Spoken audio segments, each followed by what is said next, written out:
à volta dela. Eu vivi muito isso no meu casamento. Vivi muito isso. Se a coisa não estava bem entre o meu ex-marido e uma outra pessoa, o que acontecia? O clima ficava pesado. Se por acaso a gente fizesse algum evento, alguma coisa, e essa pessoa não frequentasse esse evento, decidisse do nada não ir, acabava. Ele ficava arrasado, ficava triste, e eu ficava naquela situação de querer agradar, de querer suavizar, de querer minimizar, de querer justificar, e ficava no meio campo, e às vezes eu ainda saía como criticada disso tudo, eu ainda saía como a pivô dessa situação toda, né? Quando na verdade eu queria juntar, eu queria que todo mundo ficasse feliz com qualquer coisa que a gente fizesse para todos, porque a gente nunca pensava só na gente, era impressionante. Talvez a gente tivesse pensado um pouquinho mais na gente, a gente tivesse evitado vários outros tipos de confusão. E ele também fala das pessoas invejosas, que a gente já comentou nos outros capítulos, né? Das pessoas invejosas. E ele vai continuando aqui sobre a percepção da realidade, que foi justamente como as pessoas veem a vida, né? Aí ele diz assim, ó, há pessoas que choram por saber que as rosas têm espinho. E há outras pessoas que sorriem por saber que os espinhos têm rosas. Ou seja, depende tudo muito do ponto de vista. Então, existem pessoas que convivem com a gente que você gosta de estar perto delas porque elas parece que é leve, é tranquilo, é tudo muito de boa, ou pode existir qualquer problema diante dessa pessoa que essa pessoa consegue converter ou suavizar ou ver a coisa de uma outra maneira. Então, é mais ou menos isso que ele diz. Qual é a percepção que tu tem da vida, né? Qual é a percepção que tu tem da vida? Seja relacionada àquilo que te acontece, ou aonde você está que aconteça alguma coisa, ou aquilo que acontece com as outras pessoas. Então, de que maneira você passa a perceber a vida? Qual é o lado que você escolhe na vida? E eu particularmente sou do time de que se tem um problema, eu não foco nesse problema, eu foco na solução. Eu não procuro dar dimensão porque não vai resolver. Eu não procuro me lamentar também porque não vai resolver. Eu não procuro contar para os outros porque fulano só quer saber. Gente, 10 de 10 num dedo. Se 2 quiserem te ajudar a resolver o problema, é muito já, viu? Aproveita. Se tiver 2 para te ajudar, já é muita coisa. Porque o resto é só para saber da informação e passar. Né? Passar para frente. E é por aí que vai a realidade é essa, né? E aí ele vai citando aqui vários exemplos de reais. Aí ele fala assim, existem os bandidos psíquicos, que eles estão por toda parte. Ladrões de alegria são muito mais comuns que você imagina. Eles estão por toda parte, dentro da sua família, na escola, na igreja, na rua, no trabalho, no seu trabalho. E ele fala a questão de um carro, né? Ele diz assim, você tem que aprender a se blindar desse tipo de gente, porque esse tipo de gente está em todos os lugares. Vai ter aquele tipo de gente que vai chegar para você e vai dizer assim, pô, você comprou um carro com muito esforço, você fez tudo o dever de casa, você foi lá e comprou o carro. Aí ele chega para ti, carrão, né? Bate no capô do carro, bom, muito bonito, tal. Pena que escolheu a cor errada. Essa cor, quando você for vender, vai desvalorizar o veículo. Pô, qual é a intenção de um cara desse se aproximar do outro? Ele faz o elogio e depois ele vai lá e acaba com o elogio dele mesmo. Mas qual é a intenção que ele tá querendo, né? Ele tá com inveja? Ele tá incomodado porque o outro conseguiu adquirir um carro? E aí ele não sabe simplesmente só elogiar? Ou por que ele não ficou calado, né? Mas ele foi lá e fez questão de dizer pro cara algo negativo para que aquela pessoa ficasse com aquele sentimento ruim dentro dela. Então, por isso que o nome é bandidos, né? São os ladrões psíquicos, porque são pessoas que roubam a sua felicidade. Alguém chega pra você e diz o seguinte, ô fulana, você tá muito bonita, né? Às vezes você vive num ambiente onde você não está acostumado a receber elogios. Então, geralmente, esse tipo de gente não só sabe não sabe receber o elogio, como também não sabe agradecer o elogio. Então ela geralmente diz assim, mas é porque hoje eu fui lá no salão e arrumei o cabelo. Ela não sabe dizer assim, muito obrigada por você ter me achado bonita.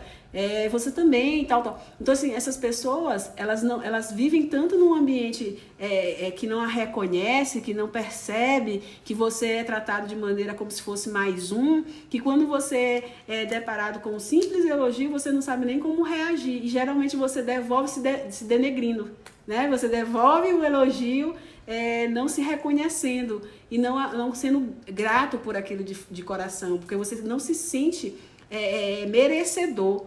Você não se sente merecedor de receber um elogio. E geralmente isso é causado pelo ambiente que você convive, né? Com as pessoas que você convive. E assim, gente, e Dani, vem cá, e como é que resolve essa situação? Primeira coisa que você tem que fazer, você tem que ter autoconhecimento, você tem que saber quem você é, você tem que ter percepção da sua autoimagem. E principalmente você tem que ter muita inteligência emocional para que você decida ser flexível e maduro. Se aquelas pessoas com quem você convive, elas não te causam uma sensação boa, o ambiente que você convive ele é um ambiente que teoricamente ele te intoxica, ele te deixa deprimido, para baixo, tome a decisão de sair do ambiente. Tome a decisão de mudar a mesa, tome a decisão, mas eu não tenho como fazer isso porque eu sou muito novo, ainda sou jovem, convivo com meus pais. Então se posicione. Sente com o adulto numa mesa com a outra pessoa e diga, olha, você faz tal coisa que me incomoda, não gosto, isso não faz bem para o nosso ambiente, isso não é legal. Porque são conversas difíceis que fortalecem as relações. Você precisa aprender a ter conversas difíceis. Você não pode encarar isso como um tabu. As pessoas encaram conversas difíceis, dinheiro, sexo, como conversas que não podem ser comuns. E aí ele diz o seguinte, ó, escolha quem fica e decida quem vai. Gente, a decisão é sua. Ou você fica na situação, ou você simplesmente sai. Ou você simplesmente chama para uma conversa, resolve a situação. O que não dá é para você ficar se intoxicando dia após dia. E pior, se viciar nisso. Porque do jeito que se vicia para coisa boa, se vicia para coisa ruim, né? Então você tem que aprender a posicionar-se em todas as relações. Ou senão, meu filho, você vai ficar doente. Você se adoece. Aí ele diz aqui, ó, tipos de ladrões de felicidade. Tem os desinteressados, tem os intencionais e tem também... Peraí, que são três. Eu lembro que são três. Os desinteressados, os intencionais... Ah, não, são dois mesmo. Então vamos lá. Aí ele diz o seguinte, para ajudar você a identificar e proteger com mais facilidade os ladrões da felicidade, que hoje podem estar em qualquer nível de relacionamento com você, fiz um pequeno resumo, principais tipos, né, com os quais nós vamos nos deparar. Veja o seguinte, ele diz o seguinte, ó, os desinteressados, né, esse tipo de sequestrador emocional faz comentários negativos sobre você ou comparações a seu respeito, que ele tem de você, né? É o desinteressado, sem noção. A galera do sem noção, né? É o povo que fala mesmo aquilo que vem na cabeça e não tá nem aí. E não há nada de mal nisso. Realmente ele acha que ele não tá te ferindo, que ele não tá te incomodando, que o comentário que ele fez foi um comentário inofensivo. Então ele não tem senso, né? Bom senso. Aí ele dispara assim umas coisas, assim, ó, por exemplo, ele diz aqui, fulana, tu usou esse vestido, ele encontra uma pessoa na festa, ó, festa de fim de ano, encontra essa pessoa na festa e olha pra cara dela e simplesmente dispara, semana passada era uma pessoa com esse vestido igualzinho ao seu. Qual é a necessidade disso? Semana passada, em outra festa, em outro ambiente, com outras pessoas, eu encontrei uma pessoa com um vestido igualzinho ao seu. Por que ela não disse, oi, boa noite, tudo bem? Como é que você está? Você está muito elegante, muito bonita. E vaza, e vai-se embora. Não, ela precisa diminuir, denegrir, fazer a outra se sentir mal, porque isso faz bem para ela. Olha que loucura. Mas existe um monte de gente sem noção. Tem gente que chega na tua casa, e vou citar um exemplo, chega tipo assim, tá lá, tu vai lá, tu compra uma rosa do deserto. Ou seja, exemplo simples, né? Coisa de mulher, isso aí é muito, muito, muito feminino também. E aí a pessoa chega e diz assim, ai, que rosa linda, eu quero uma. E vai lá e diz assim, me dá essa daqui. Entendeu? Ou seja, ela vai lá e leva pra casa dela a tua planta. Tu não vai dizer não, porque tu tá numa situação de sinuca de bico. Tu vai dizer assim, tudo bem, pode levar. são pessoas sem noção, são pessoas que dizem assim pra ti, ô fulano, me dá uma carona. Ah, tá bom. Tu tá indo pra onde? Menina, eu tô indo lá pro Paço do Lumiar. Cara, tu tá indo pro Renascença. A pessoa te pede uma carona, tu indo pro Renascença, ela tá indo pro Paço do Lumiar. Que carona é essa, meu irmão? Mas existe. E você fica até constrangido em dizer não, porque a pessoa te pediu uma carona num dia de chuva, ou num dia de muito sol, ou perto do meio-dia, ou corra do tipo. Mas existe gente que trabalha nessa linha de raciocínio, tá? É impressionante. É o seu Agostinho Carrara, dono disso. O Agostinho Carrara não chega lá na casa do sogro, mora de aluguel na casa do Bessola, segundo a série, né? Quem paga a luz da casa do Agostinho é o sogro. Ele almoça e janta na casa do sogro. Ele se senta na mesa antes do sogro. Ele reclama da comida, porque a comida só pode ser servida quando o sogro chega. Ele dorme com a filha do sogro e ainda reclama. Porque o quarto dele, o ar-condicionado pifou e, por exemplo, o sogro ainda não mandou consertar.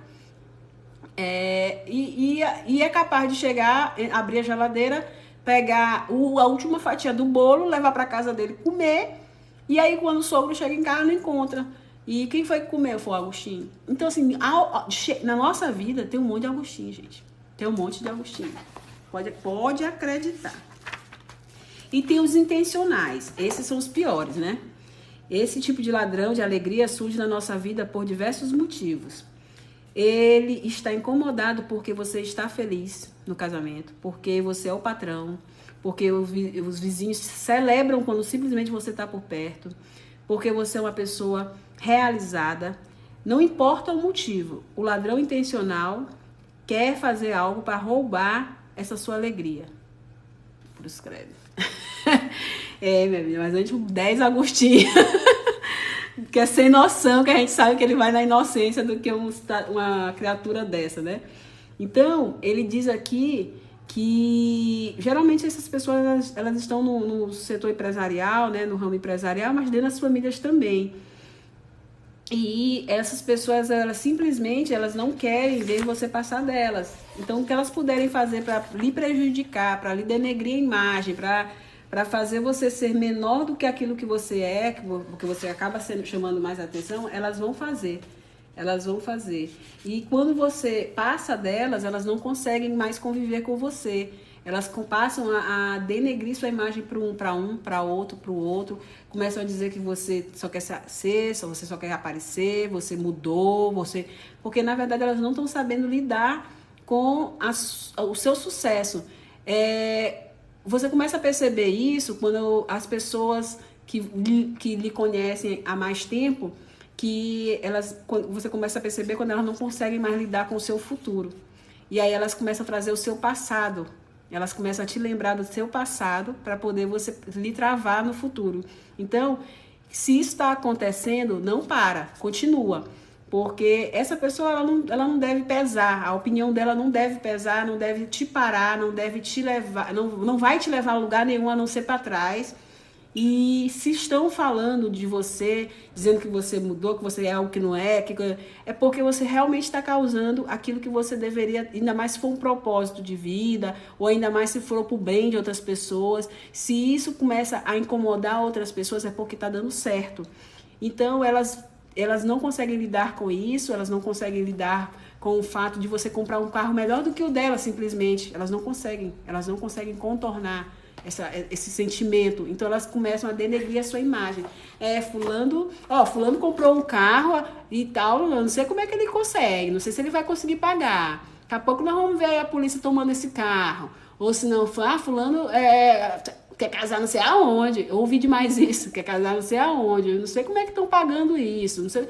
Ou seja, ela nunca aceita que você tem condições melhores, que você passou delas e que você simplesmente conquistou isso com muito esforço, com trabalho, etc. E elas começam a denegrir o seu ganho, o seu prêmio, aquilo que você conquistou, a sua realização de sonho.